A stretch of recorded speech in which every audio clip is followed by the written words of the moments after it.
أعوذ بالله من الشيطان الرجيم. بسم الله الرحمن الرحيم.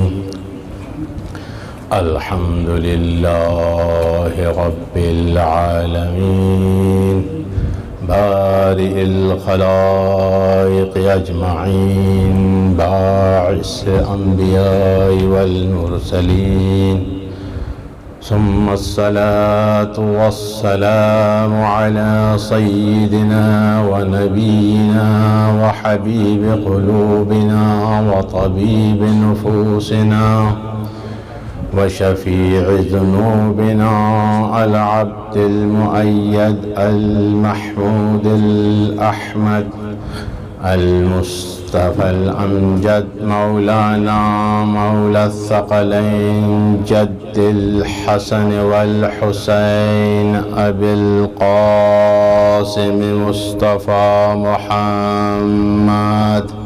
اللهم صل على محمد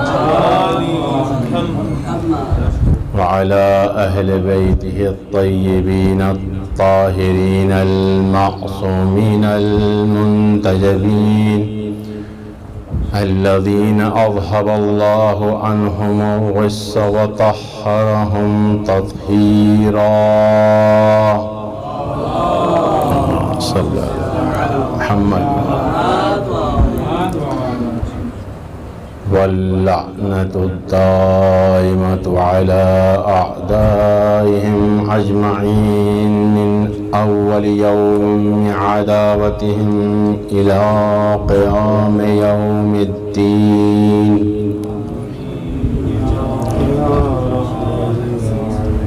أما بعد، فقد قال الله تبارك وتعالى في كتاب المجيد وقرآن الحكيم.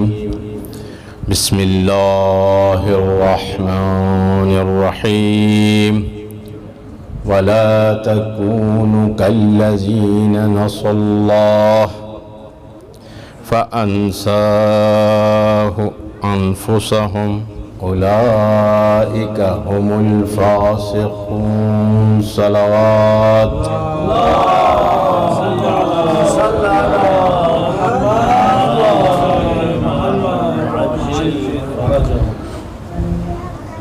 تمام حمد و ثنا اس خالق کائنات کے لیے جس نے اپنی حکمت بالغہ کے ذریعے سے اس کائنات کو لباس ہستی پہنایا اور مخلوقات میں سے انسان کو اشرف اور افضل قرار دیا. درود اور سلام ہو میرا محمد مصطفیٰ صلی اللہ علیہ وآلہ وسلم پر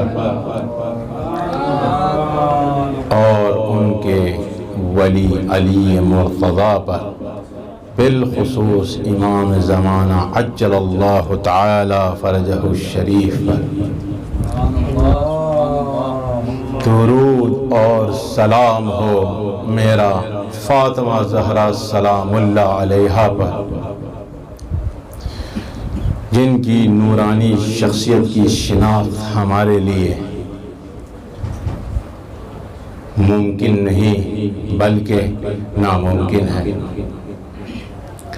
فاطمہ زہرا سلام اللہ علیہا محمد مصطفیٰ کی یادگار، علی مرتضیٰ کی مددگار، مادر حسنین، رسالت محمدی اور ولایت علوی کی روشن دلیل ہیں. صلوات پڑھیں محمد والے.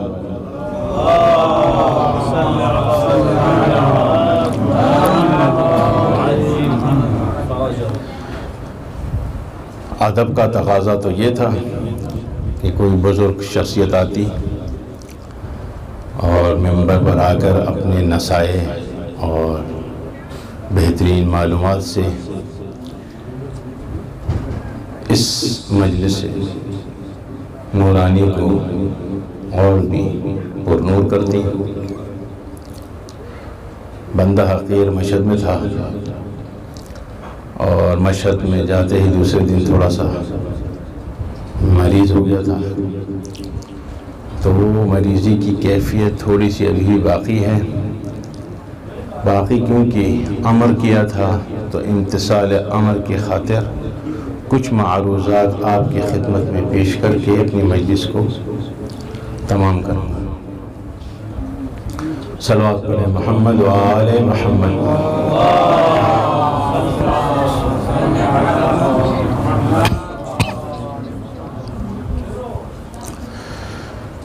عزاداران ابا عبداللہ الحسین، برادران عزیز، علماء کی محفل ہے. جس آیت کو اپنا سرنامہ کلام بنایا اس میں خالق کائنات ارشاد فرما رہے ہیں وَلَا تَكُونُوا كَالَّذِينَ نَسُوا اللَّهَ. ان لوگوں کی طرح مت بنو جن لوگوں نے خدا کو بھلا دیا ہے. فَأَنْسَاهُمْ أَنفُسَهُمْ.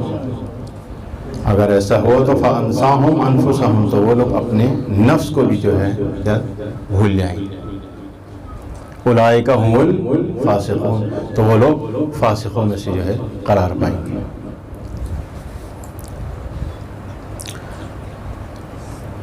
برادران عزیز، آپ کو پتہ ہے آج کل کا دور، آج کل کا معاشرہ کس ٹائپ کا معاشرہ ہے.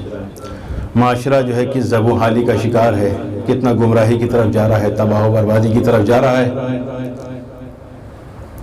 کوئی پرسان حال نہیں ہے ہمارے معاشرے کا. چاہے یہاں کا معاشرہ پھر بھی میں کہہ سکتا ہوں تھوڑا بہتر ہے.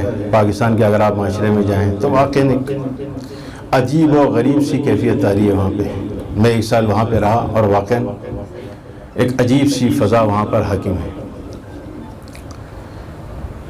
تمام اہل اسلام، ہمارے مراد شیعہ یا اہل سنت برادران سے نہیں ہیں. آج کل ظاہری طور پر دیکھیں تو مسلمان ظاہری طور پہ بہت زیادہ نظر آتے ہیں. داڑیاں ماشاءاللہ اتنی لمبی لمبی ہو گئیں، شلواریں یہاں تک ہیں، پہلی صف میں جو ہے وہ نماز پڑھ رہے ہیں. لیکن اس کے باوجود بھی ہم دیکھیں باہر آگے معاشرے میں جب بیٹھتا ہوں، چاہے ہمارے پرانے دوست اہل سنت کی ہوں، شیعہ ہوں، کوئی بھی آگے بیٹھیں، تو ہم دیکھتے ہیں کہ حرمت الہی کو اس طرح توڑا جا رہا ہے جیسے اس کی کوئی وقت ہی نہیں ہے، کوئی ویلیو ہی نہیں. پہلے اذان ہوتی ہے فوراً بھاگتے ہیں نماز کے لیے. اگر ان سے پوچھیں آقا فلسفہ نماز کیا ہے تو کچھ نہیں پتا، بس نماز پڑھنی ہے، انہوں نے پڑھنے جانا. حج پہ بھی جا رہے ہیں، ہر چیز میں جا رہے ہیں، لیکن اس کے باوجود جب ان سے یہ صحبت کی جائے کہ آقا آپ حرمت خدا کو توڑتے کیوں ہیں، بولے نہیں ہم تو حرمت خدا کو نہیں توڑتے ہیں. میں نے کیسے نہیں توڑتے ہیں؟ آپ لوگ کے پاس آ کے بیٹھ جائیں تو جھوٹ ایسے آپ بولتے ہیں جیسے بچے ٹافیاں کھاتے ہیں وہاں پہ. سبحان اللہ سبحان اللہ. غیبت ایسے کر رہے ہوتے ہیں جیسے واقعاً روزانہ ہم پانی پیتے ہیں اس طریقے سے غیبت، بلکہ اس سے زیادہ غیبت کرتے ہیں. جبکہ غیبت کے بارے میں آپ سب علماء ہیں، بزرگواران ہیں، ان کے سامنے کیا بیان کروں؟ الغیبت اشد من الزنا. زنا سے غیبت بدتر ہے کا ہے، اپنے مرے ہوئے بھائی کا گوشت کھانے جیسا ہے. لیکن اس کے باوجود ہمارے اس معاشرے کے اندر غیبت نہ ہو تو تہمت، خاص طور پہ لیڈیز کے اندر تو ماشاءاللہ اتنا تہمت کا عنصر اتنا زیادہ ہے کہ مثلاً ان کو زبانی کنٹرول نہیں ہوتی. نہ حقیقت بول رہا ہوں، میں سامنے بیٹھا ہوں، میرے سامنے آ کے ایک بندہ جو ہے بیان کرتا ہے اور کہتا ہے گورنمنٹ ملازم ہے. ہم یہاں پہ بیٹھے ہوئے ہیں، گفتگو ہو رہی ہے، آغا سیلری سے میرا گزارا نہیں ہوتا، تنخواہ سے میرا گزارا نہیں ہوتا. یعنی کیا مراد ہے؟ یعنی میں رشوت لیتا ہوں. رشوت لینا بقول ایران میں اب موت ہو گیا وہاں پہ. جو رشوت نہیں لیتا ہے وہ بیوقوف ہے، وہ بدھو ہے. یعنی وہ رذالت، صحیح ہے نہیں، وہ رذالت. اور جس کے لوگوں کے ذہن میں پہلے ایک زمانے میں ہوتا تھا کسی کے والد مثلاً رشوت لیتے تھے. ہمارے یہاں ایک بندے تھے، وہ ایجی سندھ میں تھے، تو چھپتے تھے، تھوڑا شرمندہ ہوتے تھے یار ان کے والد رشوت لیتے. لیکن آج کل وہ قباحت ہی ختم ہو گئی ہے. اصل وہ قباحت ہی ختم ہو گئی ہے. تو واقعاً ہم لوگوں کو یہاں پر ممبر کو سیکھنا چاہیے.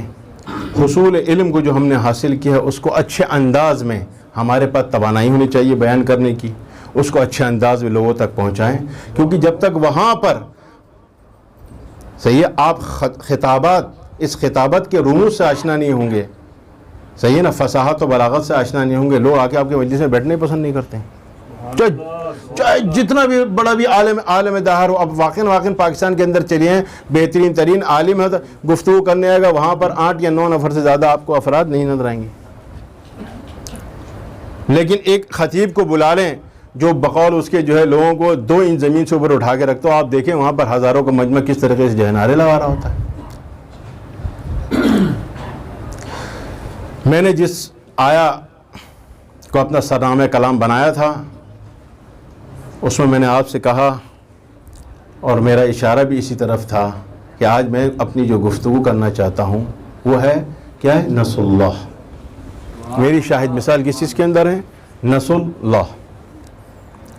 میں اس کو تاریخ کے آئینے میں لا کے تاریخ کے تناظر میں اس میں تھوڑی سی گفتگو کرنا چاہتا ہوں، بسم اللہ یعنی کہ تاریخی واقعات اور اس کے تناظر میں جو تاریخ میں حوادث ہوئے ہیں، جو واقعات ہوئے ہیں، اس کے اسباب کیا ہیں، اس کے علل کیا ہیں، اس کے تناظر میں آگے گفتگو کرنا چاہتا ہوں کہ آیا مراد نصر اللہ کیا ہے، کیونکہ اگر یہ نصر اللہ سمجھ میں آ جائے گا تو یہی اسی معاشرے میں، آج کے معاشرے میں بھی ہم اس کو امپلیمنٹ کر سکتے ہیں، اس کو پیدا کر سکتے ہیں، اور اس کو امپلیمنٹ کرنے کے بعد ایک بہترین جو ہے اس کو معاشرہ بنا سکتے ہیں۔ صلوات پڑھیں محمد و آل محمد۔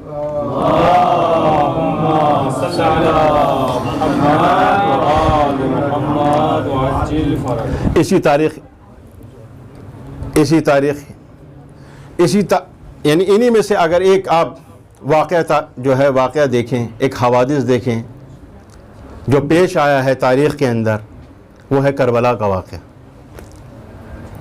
آپ دیکھیں کربلا کے واقعے کے اندر، ایک طرف 72 کا لشکر ہے، صحیح ہے، اور ایک طرف ہزاروں کا لشکر ہے۔ اور دوسرا ایک نقطہ، اس سے پہلے میں اشارہ یہ کرنا چاہتا ہوں کہ اسی کربلا کے واقعے کو آپ دیکھیں، ہر سال ہم 1400 سال سے لے کے آج تک ہر سال مناتے آ رہے ہیں۔ اگر اس کربلا کے واقعے کو ہم فقط فرش ازا بولیں تو یہ ظلم ہے، اور ہمارے معاشرے میں آج جب بھی آئے چاند محرم کا نظر آیا، فرش ازا بجھ گئی، میں انکاری نہیں ہوں فرش ازا کہنے سے، لیکن بولے فقط فرش ازا، فقط اگر مصائب بولے تو واقعی ظلم ہے امام حسین علیہ السلام پر، اور انہوں نے جو قربانی دی ہے اس کے اوپر واقعی ظلم ہے۔ اگرچہ کہ خود اس گریے اور رونے کے جو فضائل ہیں آخر میں انشاءاللہ میں اشارہ کروں گا، لیکن یہ گریہ اور مصائب پہلی سیڑھی ہے۔ ہم لوگ پہلی سیڑھی پر آ کر بیٹھ گئے ہیں اور اوپر سے حرکت نہیں کر رہے ہیں۔ آغا ہم لوگوں کو یہاں سے اس پہلی سیڑھی سے، یعنی مصائب امام حسین سے مقاصد امام حسین تک پہنچنا ہے۔ سبحان اللہ، سبحان اللہ، سبحان اللہ۔ یہ مقاصد حسینی ہمیں سمجھنا، ان مقاصد حسینی کو سمجھنے کے لیے ہم کیسے سمجھیں گے ان مقاصد حسینی کو جب تک آپ کربلا کو تجزیہ و تحلیل نہیں کریں گے۔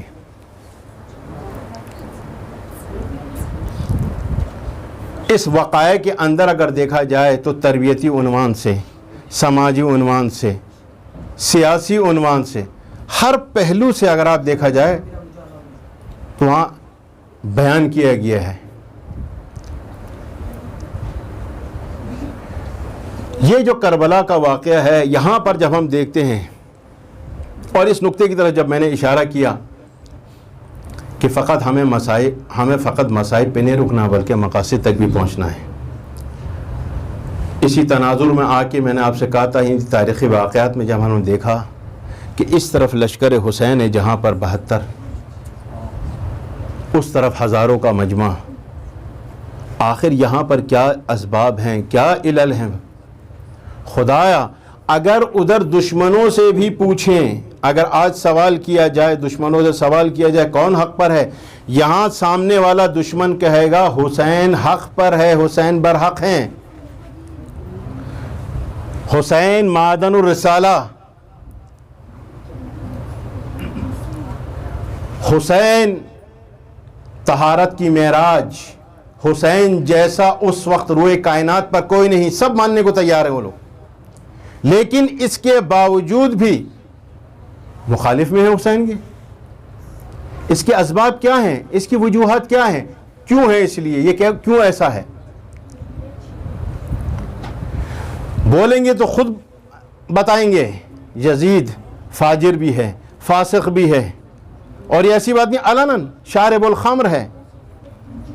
ممبر رسول کو اس نے ایک مداری کا اسٹیج بنایا ہوا تھا، بندروں کو نچاتا تھا، محرم کے ساتھ زنا کرتا تھا. کھلے ہم یہ بات بولیں گے کہ حسین حق پر ہے، لیکن پھر بھی ان کے ساتھ ہے. کیوں ہے؟ اس طرف سے ہم دیکھیں دربار یزید میں جب حضرت زینب سلام اللہ علیہا کا مذاق اڑایا اور ہنستے ہوئے کہا کیسا پایا خدا کو، تو میری بیوی نے کیا، ما رأیت الا جمیلا، میں نے سوائے خوبی کے خدا سے کسی کوئی اور چیز نہیں دیکھی، ہم نے ما رأیت. یہ کیا ہے؟ اس کی وجوہات کیا ہے؟ اس کے اسباب کیا ہے؟ اس کے علل کیا ہیں؟ اس میں پہلی دلیل میں نے جو آپ کو وہاں پر بیان کری شروع میں، کیا جو میں نے بیان کیا، کیوں پورے کا پورا لشکر ایک طرف ہے اور حسین کے پاس فقط 72 نفر ہے. اس میں پہلی دلیل اگر آپ دیکھیں یہی آیا قرآن، یہ اس کی دلیل ہے. لا تکونوا کالذین نسوا اللہ. بخدا سے جب آپ غفلت کرتے ہیں، خدا سے جب آپ دوری کرتے ہیں تو کیا ہوتا ہے؟ اس صورت میں آپ کی شخصیت ختم ہو جاتی ہے، آپ کی غیرت ختم ہو جاتی ہے، آپ کی حمیت ختم ہو جاتی ہے. جب یہ تمام چیزیں ختم ہو جائیں تو پھر انسان کے پاس کچھ نہیں بچتا. انسان گناہوں کی دلدل میں دھستا چلا جاتا ہے، انسان کو پتہ ہی نہیں لگتا. علماء اس بارے میں کہتے ہیں کہ جو خدا کو بھول جاتا ہے خدا اس کو چھوڑ دیتا ہے، خدا اس کو بھلا دیتا ہے، خدا اس کو چھوڑ دیتا ہے. اور جب خدا اس کو چھوڑ دیتا ہے تو پھر کون آتا ہے اس کے پیچھے؟ شیطان. پھر آتا ہے شیطان. پھر شیطان آتا ہے اور شیطان آنے کے بعد اس کو اپنے کیا کرتا ہے؟ شکنجے میں جکڑنا شروع کرتا ہے، مکڑی کے جالے میں اس طرح لپیٹنا شروع کرتا ہے کہ وہ جو رذائل تھے ان کو فضائل سمجھنے لگتا ہے. یہی وجہ ہے کہ علماء کہتے ہیں جب یہاں پر جو اللہ تعالیٰ کو بھول جاتا ہے تو اللہ تعالیٰ کو چھوڑ دیتا ہے اور شیطان کیا ہوتا ہے؟ اس پہ مسلط ہو جاتا ہے. امام حسین علیہ السلام نے کربلا میں اسی لیے اپنے خطبے کے اندر جو ہے اسی کے بارے میں اشارہ کیا ہے. صحیح ہے کہ اور شیطان نے جو ہے تم لوگ کو کیا کر لیا؟ محاصرہ کر لیا ہے. استحوذ علیہم الشیطان، شیطان مسلط ہو گیا ہے، شیطان نے گرفتار کر لیا ہے تم لوگوں کو. صحیح ہے.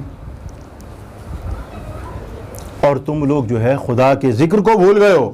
بھائی خدا کے ذکر کو بھول گئے ہو تو اس لیے جو ہے خدا کا ولی ہے اس کا ساتھ نہیں دے کے جو ہے شیطان کا ساتھ دے رہے ہوتی، مجسم ہے شیطان کا. یہی وجہ ہے ان واقعات ان حوادث کو ہمیں کھولنا پڑے گا، ان کو تجزیہ تحلیل کرنی پڑے گی. اس کے اندر سے ہمیں پتہ لگے گا تو پھر ہماری تربیت ہوگی، ہم اپنے معاشرے کی تربیت کر سکتے ہیں. صلوات پڑھیں محمد وآل محمد.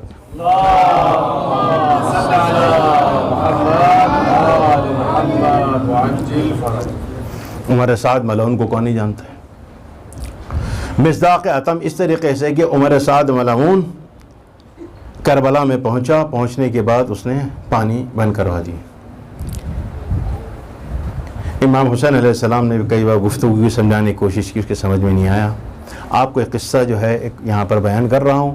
ایک شخص ہے ابن حسین حمدانی کر کے.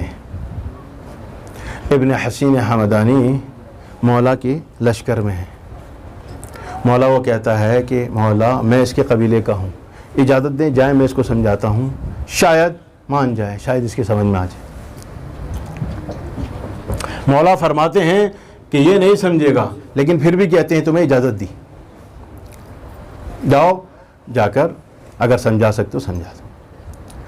ابن حسین جاتا ہے اور حسین حمدانی جانے کے بعد خاموش ہو کے کھڑا ہو جاتا ہے. کس کے سامنے؟ اسی عمر سعد کے سامنے. یہ عمر سعد اس وقت اپنی شمشیر، اپنی تلوار کو تیز کر رہا تھا. تھوڑی دیر تک وہ خاموش کھڑا رہتا ہے تو اس وقت جو ہے عمر سعد بولتا ہے الستو مسلمان. یعنی اس سے مڑ کے بولتا ہے حیران ہو کے الستو مسلمان، کیونکہ جانتا تھا نا کیا میں مسلمان نہیں ہوں؟ بھائی مجھے سلام کیوں نہیں کیا؟ الستو مسلم، حیرانوں کے سوال کیا کیونکہ وہ خاموش کھڑا تھا، کیوں مجھے سلام نہیں کیا؟ کیا میں مسلمان نہیں ہوں؟ تو اس وقت ابن حسین حمدانی کہتا آیا تم مسلمان ہو؟ ابن حسین حمدانی آیا تم مسلمان ہو؟ ھذا الفرات تشربہ الکلاب والخنازیر، یعنی اشارہ دیا اس نے، یہ فرات ہے جہاں پر چرند پرند سب پانی پیتے ہیں، یعنی حتیٰ کہ کتے اور خنزیر بھی آ کے جو ہے یہاں سے پانی پیتے ہیں، لیکن تم نے اولاد رسول کے اوپر جو ہے پانی بند کیا ہوا ہے، ان کے بچوں پہ پانی بند کیا ہوا ہے۔ تمہاری جنگ حسین کے ساتھ ہے، ان کے بچوں سے کیا ربط؟ ان کو پانی کیوں نہیں دیتے ہو؟ کیا تمہیں التش التش کی صدائیں نہیں آتی ہیں؟ اب آپ یہ دیکھیں، یہ وتیرہ پانی بند کرنے کا یہ اخلاق ہے کس کا؟ امیہ، بنی امیہ کا۔ 3 جگہ پانی بند کیا گیا، ایک حضرت حمزہ پہ جو ابو سفیان نے کیا، ایک دفعہ کس نے؟ اسی یزید کے باپ معاویہ نے، سید صفین میں جب مولا آئے، مولا نے حصار توڑا، حصار توڑنے کے بعد جب ان سے کہا گیا مولا ان پر بھی پانی بند کریں، تو مولا نے کہا نہیں، یہ ہمارا وتیرہ نہیں ہے، ہمارا وتیرہ تشنگان کو سیراب کرنا ہے۔ ہاں یہ بھائی یہ جواہر ہیں، اہل بیت النبوہ کے جواہر ہیں، ہمارا وتیرہ نہیں ہے۔ یہاں پانی جب یہ پتہ لگ گیا تو وہاں پر یہ ملعون کیا کہتا ہے؟ ابن حسین حمدانی تم تو مجھے جانتے ہو کہ حسین حق پر ہے، صحیح ہے، حسین آل رسول ہے، حسین زہرا علی کا بیٹا ہے، حسین نواسہ رسول ہے، میں سب جانتا ہوں، حسین کے ساتھ جنگ کرنا حرام ہے، حسین کو قتل کرنا حرام ہے، لیکن میں کیا کروں؟ جب تک میں حسین کو قتل نہیں کرتا ہوں تو رئی کی امارت مجھے نہیں ملتی ہے۔ وہاں پر ابن حسین حمدانی سمجھ جاتا ہے نہیں، یہاں تو مسئلہ کچھ اور ہے، واپس پلٹ کے جاتا ہے امام کے پاس۔ امام سے جب امام کے پاس پہنچتا ہے، امام کہتے ہیں ہاں ابن حسین کیا ہوا؟ بولتا ہے مولا وہاں تو اس نے آپ کے خون کا سودا کر دیا ہے، آپ کے خون کا، خدا دین کیا ہے اس کو پتہ ہی نہیں ہے۔ اب یہ اس طریقے سے جب انسان خدا کو بھول جاتا ہے، جب خدا کو بھول جائے تو اس طریقے سے جو ہے گمراہی میں، صحیح نا، اس طرح سے گمراہی کے دلدل میں دھستا جاتا ہے۔ اور ایک واقعہ ایسا آتا ہے کہ خود جو ہوتا ہے مجسم گناہ بن جاتا ہے۔ صلوات پڑھیں محمد وآل محمد۔ صلی علی محمد وآل محمد وعجل فرجهم۔ تو پس یہ تھی۔ اب اس کے بعد آپ دیکھیں عاقبت عمر سعد، وہ شخص جس نے اپنا یعنی دین ایمان سب کچھ بیچ دیا تھا اس کے خاطر، آخر میں اس کو ملا کیا؟ بعد از عاشورہ اس نے کیا کیا؟ یہ وہ ملعون ہے جس نے سب سے پہلا جو ہے خود تیر پھینکا ہے کس پہ؟ ابا عبداللہ کے لشکر پہ۔ یہ وہ ملعون ہے جس کے حکم پر لاشوں کو پامال کیا گیا ہے، گھوڑوں کے ٹاپوں کے نیچے لاشوں کو پامال کیا گیا۔ یہ سب کیوں کیا اس نے؟ تاکہ اس کے آقا خوش ہو جائے اور جا کے اس کو صحیح نا حکومت رائے دے دے۔ اب یہاں پر کیا ہوا حکومت رائے کے لیے، لیکن عاشور کے بعد کیا ہوا کہ اس کو معلوم نہیں تھا کہ اس کی بدبختی اور ضلالت تو اب شروع ہوئی ہے۔ یہ جاتا ہے ابن زیاد کے پاس، بولتا ہے شہر رئی کی چابی، تو اس وقت جو ہے وعدہ خلافی کرتا ہے۔ وعدہ خلافی کرنے کی صورت میں ایسا پاگل ہو جاتا ہے کہ بڑبڑاتا ہوا باہر نکلتا ہے، اور باہر نکل کے یہ جو ہے بڑبڑاتا ہوا جا رہا ہوتا ہے، دیکھو مجھ جیسا ذلیل اور رسوا آدمی کائنات میں کسی کو دیکھا ہے تم لوگوں نے، جس کی نہ دنیا رہی ہے نہ اس کی آخرت رہی۔ اور تو اور اس کے بعد جا کے خانہ نشین ہو جاتا ہے، اپنے آپ کو نظر بند کر لیتا ہے۔ کیوں نہ نظر بند کرے گا؟ کیونکہ اس کے بعد جہاں سے یہ باہر نکلتا تھا تو ہر جگہ فقط ھذا قاتل الحسین، ھذا قاتل الحسین۔ 5 سال بعد جب مختار خون حسین کا نعرہ بلند کر کے اپنی حکومت کوفے میں قائم کر لیتے ہیں تو اس کے بعد کہتے ہیں قاتلان حسین کو جمع کرو اور سب کو ایک ایک کر کے جو ہے قتل کر دو، اور اس کے اندر جو ہوتا ہے اسے کیسان کو بھیجتے ہیں، اور کیسان جو ہے اس کو آ کے جو ہے جناب علی اس کا سر قلم کر کے لے آتا ہے، اور یہ شخص بن جاتا ہے کیا؟ خسرت دنیا والآخرہ کا مصداق۔ صلوات پڑھے محمد وآل محمد پہ۔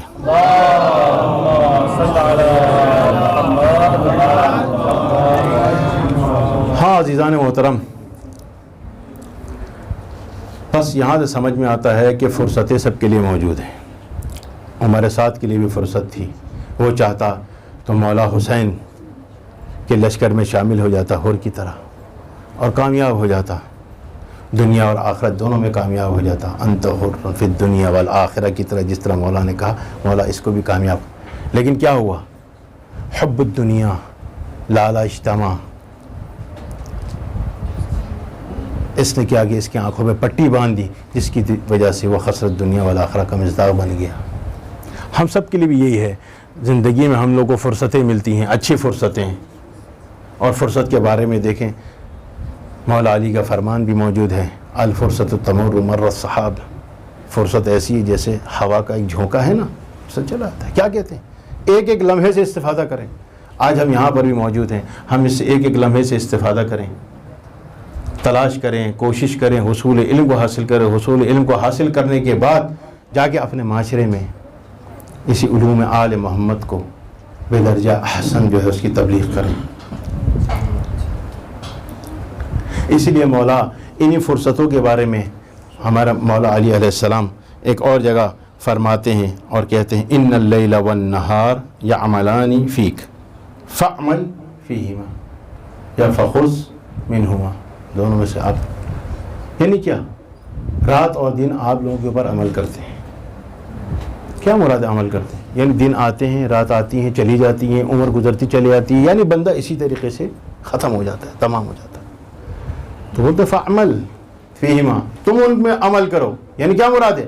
یعنی اس کے لمحے کو آپ کے لیے اپنے فائدے کے لیے استعمال کرو، فرصتوں سے استفادہ کرو، ایک بہترین انسان بنو، ایک کامل انسان بنو۔ اور یہی ہے جو لوگ فرصتوں کو ضائع کرتے ہیں، قرآن خود آتا ہے اور اس کے بارے میں آ کے جو ہے اس میں فرماتے ہیں، اور اس میں اکثر لوگ آ کے ایک وقت آئے بولیں گے وائے وائے وائے ہم نے کتنی فرصتوں کو کھو دیا۔ بس عزاداران ابا عبداللہ الحسین، میں اپنی مجلس کو یہاں پر سمیٹتا ہوں۔ بس فرصتوں سے استفادہ کریں، علوم اہل بیت کو اچھے انداز میں پڑھیں، یعنی یہ جو حصول علم ہے نا، ان کو ایسی ہی سرسری طور پر مت پڑھیں، تاریخی واقعات کو بس ایک واقعہ ہو گیا نہیں گزر جائے، بلکہ اس میں کوشش کریں تجزیہ تحلیل کرنے کی، آیا اس واقعے سے ہمیں کیا سبق مل رہا ہے، کیا عبرت مل رہی ہے، کیونکہ جب یہ عبرت حاصل کریں گے صحیح ہے تو اس وقت آپ ایک اچھے انسان، ایک کامل انسان جو ہے بن سکتے ہیں۔ میں نے شروع میں ایک اشارہ کیا تھا کہ اگر کہنا کہ یہ ایام فقط عزا ہیں اور فقط مصائب ہیں تو یہ ظلم ہے، ٹھیک ہے، کیونکہ یہ اس لیے میں نے کہا تھا ظلم ہے کیونکہ یہ فرش عزا نہیں ہے بلکہ درسگاہ ہے امام حسین، یہاں پہ یہ درسگاہ امام حسین ہے، مصائب پہلی سیڑھی ہے، ہم نے مقاصد حسین تک پہنچنا ہے، یہ میں نے کہا تھا۔ اور یہاں پر اسی لیے میں نے آپ سے کہا تھا اس فضائل کا مقام کیا ہے، اس کی ویلیو کیا ہے ان فضائل کی۔ امام باقر علیہ السلام علیہ الصلوۃ والسلام، صلوات پڑھتے ہیں محمد علیہ، امام محمد باقر علیہ السلام فرماتے ہیں جب بھی محرم کا چاند نکل آتا ہے تو عرش پر ہماری ماں فاطمہ زہرا اس طریقے سے گریہ کرتی ہیں کہ پورا عالم ان کے ساتھ جو ہے گریہ کرتا ہے، ان کے ساتھ نوحہ کو نہ۔ روایت وسیع ہے جو شاہد مثال جس میں ایک میں لا رہا ہوں، جس کے اوپر میں نے آپ کو اس کی طرف متوجہ کرنا ہے، وہ کیا ہے آپ یہ دیکھیں۔ میرے مولا فرماتے ہیں وما من باکن یبکی الا وقد وصل فاطمہ علیہ السلام واسعدها علیہ. یعنی آسان الفاظ میں بیان کروں تو اس کائنات میں جو بھی حسین پہ گریا کرتا ہے نا، اور جب اس کے آنسو نکلتے ہیں تو وصلہ، تو یہ وصل ہوتا ہے حضرت زہرا سلام اللہ، یعنی اس کی خبر حضرت زہرا سلام اللہ علیہ تک پہنچتی. وصل علیہا، اس کے بعد سنیں وَأَسْعَدَهَا عَلَيْهِ، اور یہ آنسو مدد کرتے ہیں، یہ آنسو زہرا کی مدد کرتے ہیں. کیوں نہ مدد کریں گے؟ ارے جب ایک جوان بیٹا جاتا ہے تو ماں کی کمر جھک جاتی ہے. ارے یہ تو حسین ہے، زہرا کا لال ہے، جس کو چکیاں پیس کے میری بیوی نے پالا تھا. ہاں یہ ہے وہ فضیلت. اس کو دوسرے الفاظ میں اگر میں بیان کروں تو یاد رکھیں، یہاں جتنی مجالس ہوتی ہیں اس مجالس کے اندر حضرت فاطمہ زہرا سلام اللہ علیہ خود تشریف لاتی ہیں، اور آپ کے آنسو ضائع نہیں جاتے ہیں، آپ کے آنسوؤں کو اپنے دامن میں جمع کرتی ہیں. روز قیامت یہ آنسو آتش جہنم کو خاموش کریں گے. ہاں عزیزان گرامی، عزاداران سید الشہداء دل آمادہ ہو گئے ہیں. آج چھٹی محرم ہے، اور ہمارے ملک پاکستان میں تو 7ویں محرم کو ایک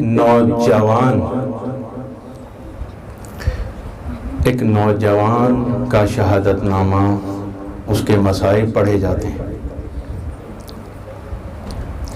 اور اس نوجوان کا نام کیا ہے پتہ ہے آپ کو؟ یتیم حسن. یتیم حسن شہزادہ قاسم. بعض علماء کہتے ہیں آج کے تو مصائب بھی بہت مختصر ہے. ارے کیونکہ جس کے مصائب پڑھے جا رہے ہیں خود اتنا مختصر تھا. بھائی 13 سال کا تھا نا، تو مصائب بھی ایسے مختصر ہوں. مولانا اسد زیدی صاحب نے شہزادہ قاسم کے مصائب کو، پورے مصائب کو ایک خط میں سمو دیا ہے. کیا فرماتے ہیں؟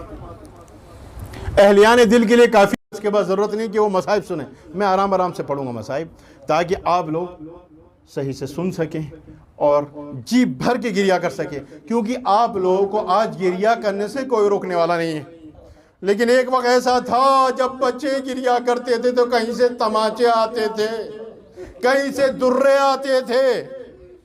ہاں وہ دور بھی تھا، اس لیے دل کھول کے گریہ کریں. آج یتیم حسن کے مصائب ہیں. ہاں مولانا اسد زیدی صاحب فرماتے ہیں، کیا فرماتے ہیں؟ غور کیجئے گا اہلیان دل، غور کیجئے گا. کہتے ہیں قاسم ابن حسن اس وقت تک تھا جب تک گھوڑے کی پشت پر سوار تھا.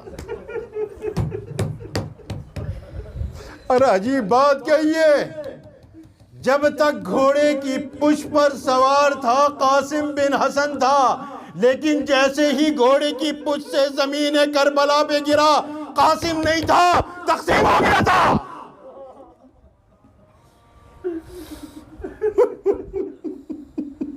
تقسیم ہو گیا تھا، تقسیم. عزیزان گرامی، آج مصائب ہیں، تھوڑے سے مصائب، اگرچہ مصائب ہوگا لیکن پھر بھی ایک تھوڑے سے مصائب ہیں. آپ لوگ کے اذہان کی نظر کروں، آپ لوگ بہتر جانتے ہیں کہ چھوٹی عمر میں یتیم ہو گئے تھے، 2 سال کے تھے، یتیم ہو گئے تھے. اور آپ جانتے ہیں نا مائیں کتنی محبت کرتی ہیں اپنے بچوں سے، اور خاص طور پہ جب بیوہ بھی ہو جائے نا. جب ام مروہ بیوہ تھی، جب بیوہ بھی ہو تو پھر ہے نا عجیب عالم ہوتا ہے محبت کا بچوں سے. ہاں، مولا حسن علیہ السلام نے ایک دفعہ ام فروہ سے کہا کہ شہزادہ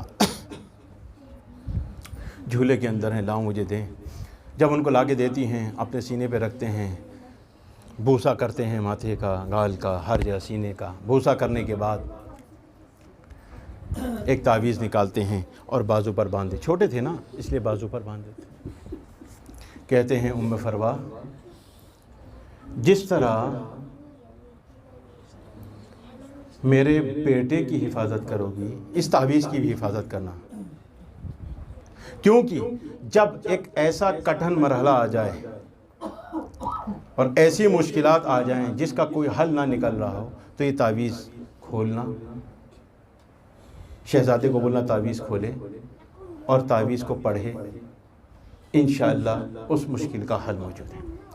اچھا، عصر عاشوراء آ گیا، عصر عاشوراء آ گیا، بنی ہاشم گئے، شہید ہوتے رہے، آوان گئے، شہید ہو گئے، انصار گئے، شہید ہو گئے، اون و محمد گئے، شہید ہو گئے۔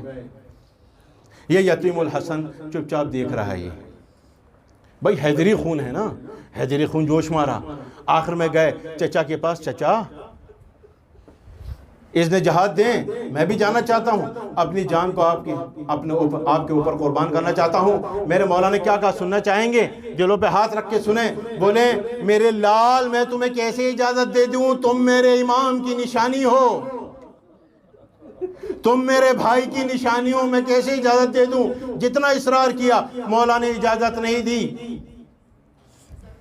ادھر سے عباس کے پہلے بھائی گئے، شہید ہو گئے، دوسرے بھائی گئے، شہید ہو گئے۔ جب تیسرے آئے ڈبڈباتی آنکھوں کے ساتھ، غمگین دل کے ساتھ ماں کے خیمے میں گئے۔ ماں نے دیکھا، کیا دیکھا؟ شہزادہ غمگین ہے، آنکھیں ڈبڈبائی ہوئی ہیں، روئے نہیں ہیں۔ ماں نے استفسار کیا بیٹا کیا ہوا؟ رو پڑے۔ اس وقت آنسو کا دریا بہا۔ کہا ماں چچا اجازت نہیں دیتے، جنگ کی اجازت نہیں دیتے۔ عجیب بات بولی ماں شاید میں یتیم ہوں اس لیے مجھے اجازت نہیں دیتے۔ ام فروہ نے کہا میں اجازت لوں گی۔ برقع پہنا، برقع پہننے کے بعد خیمے سے باہر نکلی۔ مولا حسین خیمے کے باہر تھے، دیکھا کوئی بی بی آ رہی ہیں، فوراً عباس کی طرف مڑے، کہا عباس تمہاری زندگی میں ایک بی بی خیمے سے باہر۔ عباس گئے دوڑے دوڑے، پھر واپس آئے، پلٹ کے کہا مولا بھاو جا رہے، مولا شہزادہ قاسم کی ماں آ رہی، آتی ہیں، سلام عرض کرنے کے بعد کہتی ہیں مولا آپ جانتی ہیں میں یادگار حسن ہوں، آج تک زندگی میں آپ سے کچھ نہیں مانگا، آج صرف آپ سے ایک چھوٹی سی چیز مانگتی ہوں، اور وہ یہ ہے کہ میرے بیٹے کو جنگ کی اجازت دے دیں۔ مولا خاموش، سر جھکائے ہیں، زمین کو تک کریں، کوئی جواب نہ، ہاں نہ نہ، کوئی بھی جواب نہیں دیا۔ ایک دم سے یتیم حسن کے ذہن میں وہ بات یاد آئی کہ بچپن میں ماں نے کہی تھی جب ایسی مشکل پیش آئے جس کا کوئی حل نہ ہو تو باپ نے ایک تعویذ دیا ہے، وہ تعویذ بڑھ ان کا گلے میں تھا۔ گئے سرکنڈوں کے پیچھے گئے وہاں جا کے کھول کے پڑھا تو لکھا ہے، کیا لکھا ہے خط میں؟ حسن ابن علی کا خط اپنے بیٹے قاسم ابن حسن کے لیے۔ میرے بیٹے ایک وقت ایسا آئے گا جب تمام زمانہ حسین کے خلاف ہوگا، جب تمام زمانہ حسین کے خلاف ہوگا، تم میرا خون ہو، حسین فاطمہ کا خون ہے، اپنے خون کو فاطمہ کے خون پہ قربان کر دینا۔ کیا چاہیے تھا نوجوان قاسم کو؟ خوشی سے تمتماتے ہوئے چہرے کے ساتھ بھاگتے ہوئے آئے امام حسین علیہ السلام کے پاس اور یہ تعویذ دکھایا، بولا بابا کا خط ہے، پڑھے مولا نے ان کے چہرے کو دیکھا، حیران ہوئے، خط پڑھا، خط پڑھ کے رونے لگ گئے اور بولے یہ کیا نامہ لے کے آئے ہو؟ یہ تو اپنی موت کا نامہ لے کے آئے ہو۔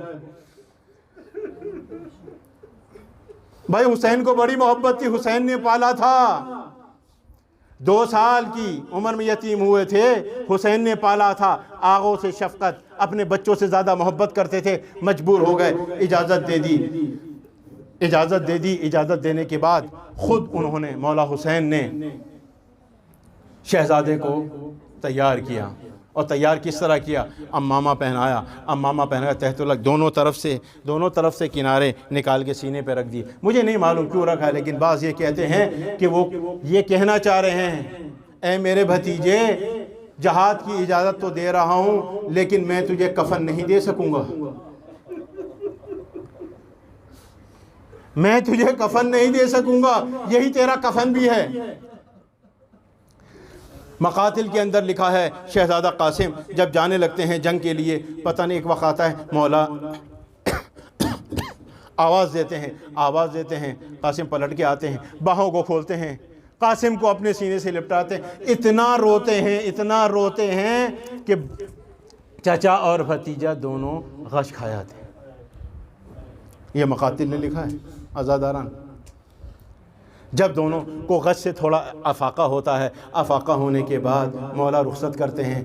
تاریخ میں اس مقاتل کے اندر لکھا ہے کہ اس شیر نے ایسا حملہ کیا کہ 35 یا 70 نفر کو جہنم واصل کیا۔ جہنم واصل کرنے کے بعد ایک وقت ایسا آیا کہ ایک ملعون نے پیچھے سے سر پہ وار کیا، جب سر شکافتہ ہوا تو قاسم بن حسن کربلا کی زمین پہ گرے۔ جب کربلا کی زمین پہ قاسم بن حسن گرے تو وہاں سے انہوں نے صدا وہاں پر استغاثہ بلند کی، یا اماں ادرکنی۔ مولا حسین کہتے ہیں شکاری باز کی طرح وہاں سے تیزی سے جو ہے اس لشکر پر حملہ آور ہوئے۔ گھمسان کی جنگ ہوئی، مطلع چھٹا تو دیکھا کہ قاسم بن حسن کا لاش جو ہے پامال ہو چکا تھا۔ المختصر آخری مصائب کے چند جملے اور آپ کی زحمتوں کو تمام کرتا ہوں کہ جب یہ غبار چھٹا تو دیکھا کہ قاسم بن حسن شہید ہو گئے ہیں۔ میرے مولا نے لاش قاسم کو جمع کیا، اور جمع کرنے کے بعد خیمے کی طرف جانے لگ گئے۔ عزاداران ابا عبداللہ الحسین، قاسم کا سینہ حسین کے سینے کے برابر ہو گیا تھا۔ جب ابا عبداللہ الحسین قاسم کو لے کے خیمہ کی طرف چلنے لگے تو ان کے پیروں سے زمین کربل پر خط کھینچ رہی تھی۔ ارے مجھے نہیں معلوم کہ قاسم لمبے ہو گئے تھے یا ابا عبداللہ الحسین کی کمر جھک گئی تھی۔ لعنت اللہ علی القوم الظالمین، سیعلم الذین ظلموا ای منقلب ینقلبون، انا للہ و انا الیہ راجعون۔